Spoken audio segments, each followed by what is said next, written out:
Hello friends, welcome to my channel ఇష్టమైన వంట. ఈరోజు ఇష్టమైన వంటలో మీకోసం బిర్యానీలో సైడ్ డిష్ అయిన హైదరాబాదీ మిర్చి కసలాన్, అదేనండి, షేర్వా ఎలా తయారు చేద్దామో చూద్దాం. మనం రెసిపీలోకి వెళ్ళే ముందు ఫస్ట్ టైం కనుక మీరు నా ఛానల్ని చూస్తున్నట్లయితే లైక్ చేయండి, షేర్ చేయండి, సబ్స్క్రైబ్ చేయండి. ఫర్దర్ అప్డేట్స్ కోసం తప్పకుండా బెల్ ఐకాన్ని ప్రెస్ చేయండి, మర్చిపోవద్దండి. ఇప్పుడు మనం రెసిపీలోకి వెళ్దాం. ముందుగా ఒక బాణంలో మనం 1/2 టేబుల్ స్పూన్ ధనియాలు తీసుకుందాం. దాంట్లో ఒక గుప్పెడు వేరుశనగపప్పు తీసుకుందాం. అదేనండి, పల్లీలు.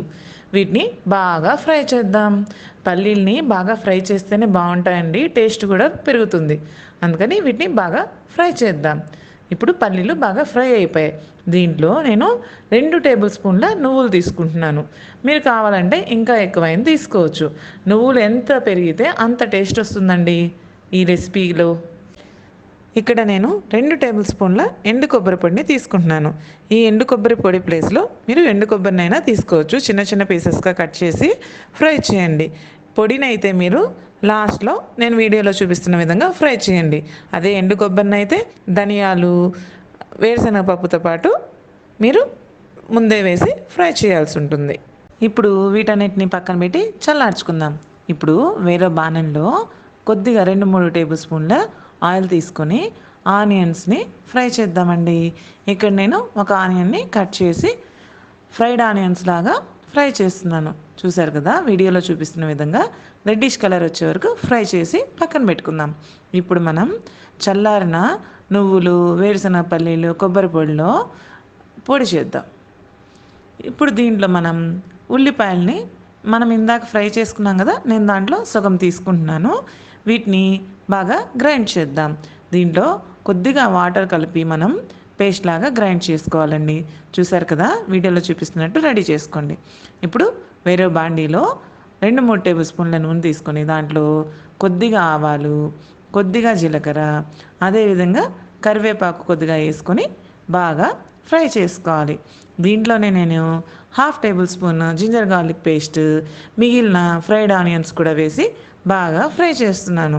దీంట్లోనే నేను 3 చీల్చిన మిరపకాయలను వేసి బాగా ఫ్రై చేస్తున్నాను అండి. ఇక్కడ కారం ఎక్కువ కావాలి అంటే మీరు ఇంకా మిరపకాయలని వేసుకోవచ్చు కూడా.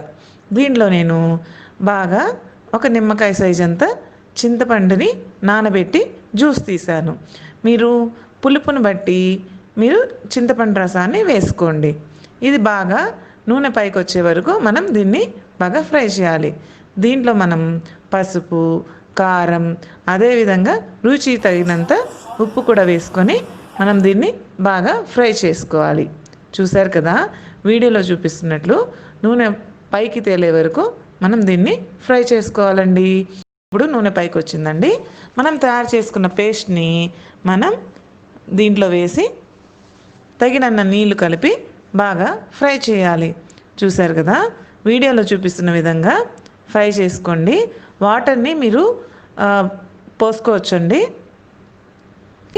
దీంట్లోనే మనం 1 టేబుల్ స్పూన్ ధనియాల పొడి, అదేవిధంగా 1 టేబుల్ స్పూన్ జీలకర్ర పొడి కూడా వేసి బాగా కలపెట్టండి. ఇది బాగా నూనె పైకి వచ్చేంత వరకు మనం ఈ పేస్ట్ని కలబెట్టాలి. అదేవిధంగా ఇక్కడ మనం పేస్ట్ని మధ్య మధ్యలో కలబెట్టుకుంటూ ఉండాలండి, లేకపోతే అడుగంటిపోతుంది. వాటర్ని యాడ్ చేసుకోండి. చూసారు కదా, బాగా దగ్గరకు వచ్చేసింది. మీకు కావాల్సిన చిక్కదనాన్ని బట్టి మీరు దీన్ని రెడీ చేసుకోవచ్చు. ఈ రకంగా వస్తే సరిపోతుంది. షేర్వాలోకి, బిర్యానీలోకి చాలా బాగుంటుంది. ఇప్పుడు మనం దీన్ని కొత్తిమీరతో గార్నిష్ చేసుకుంటే మన షేర్వా రెడీ అయిపోయింది. మీరు కూడా మీ ఇంట్లో ఒకసారి షేర్వాని రెడీ చేసి బిర్యానీలో తినండి, చాలా బాగుంటుంది. మీకు నేను చేసిన ఈ షేర్వా నచ్చింది అనుకుంటున్నానండి. తప్పకుండా ఒకసారి ట్రై చేసి ఎలా వచ్చిందో నాకు కమెంట్ చేయండి. Thank you.